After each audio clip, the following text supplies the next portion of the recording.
सबसे ज्यादा लोग कमी ये करते हैं कि जब वो ठीक हो जाते हैं ना तो वो भगवान को छोड़ देते हैं, और जबकि ऐसा नहीं करना चाहिए। भगवान कहते हैं, बाबा कहते हैं कि जैसे आप लोगों ने कहीं कोई प्रॉपर्टी खरीदी, तो प्रॉपर्टी खरीदने के बाद उसका बैनामा कराया, वो जगह आपकी हुई ना।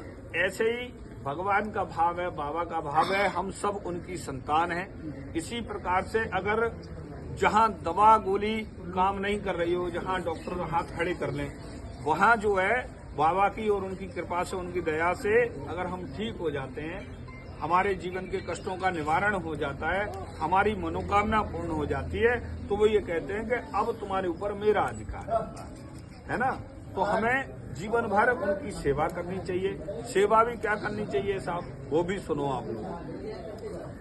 थोड़ा सा समय आप सुबह को दे दो, थोड़ा सा शाम को दे दो। हम क्या होता है, जब धन अधिक हमारे पास हो जाता है ना, तो हम भगवान को भूल जाते हैं, जेबें जब भारी हो जाती हैं। जब आपत्ति विपत्ति हमारे परिवार पर आती है, घर पर आती है, तब जाके हमें एहसास होता है कि हमने भगवान का इतने समय जाकर के भजन नहीं करना चाहिए। भजन जो है हमने नहीं किया है। फिर वो घुमा करके आपको जो भी आपने पाप से, दुराचार से धन कमाया है, वो सब एक ही बार में निकल जाता है। समझ रहे हैं? घुमा करके वो लाएंगे, जहां आप खड़े थे वहीं से फिर खड़े हो जाएंगे, और उनकी पूजा के, सेवा के अलावा कोई रास्ता और होगा ही नहीं।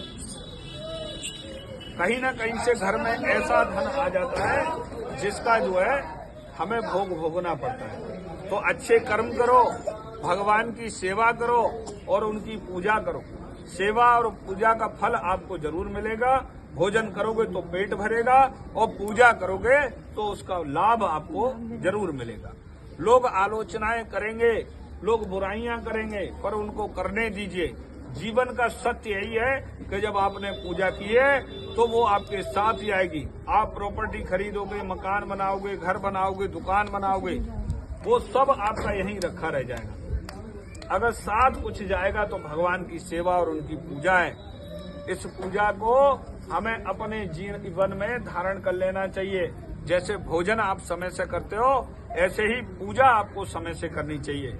बोलिए हनुमान जी महाराज की जय।